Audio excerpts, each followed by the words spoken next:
Intrusive thoughts in psychology. Have you ever experienced this? As a child, when your mom was out late and hadn't returned home, you started imagining she might be in danger.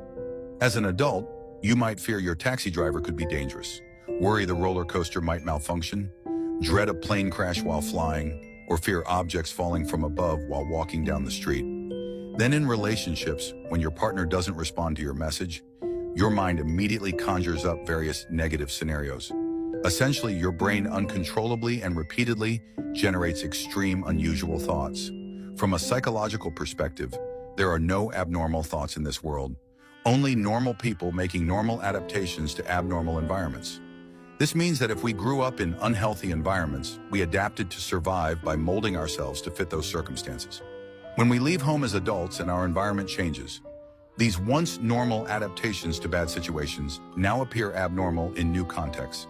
For example, children raised by parents with volatile tempers learn to maintain hypervigilance about others' emotions.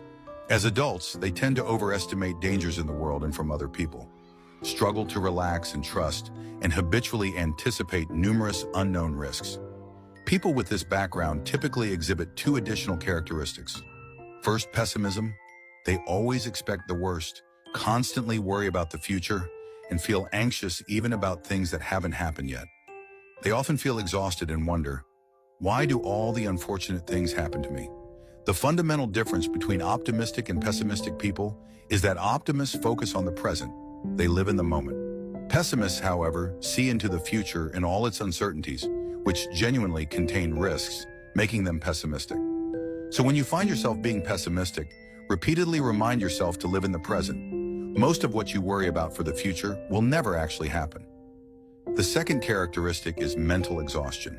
You frequently feel tired and stressed despite not doing much. Life often seems meaningless, and you don't know what you want. Sometimes when you do figure out what you want and establish a direction, you're already tired before you've barely begun. You might occasionally feel energetic, but it doesn't last long before you're completely drained again. This happens because you're mentally exhausting yourself. Human energy is limited.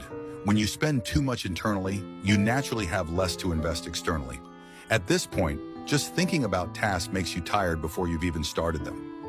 The biggest cause of this internal drain stems from your drive to excel, wanting to become outstanding, achieve better results, and develop positive personality traits. You hope to be brave, outgoing, and disciplined. When you see others' strengths, you envy them. When you see your own shortcomings, you despise yourself. There's nothing wrong with pursuing excellence, but we shouldn't hate ourselves. The more you despise your flaws,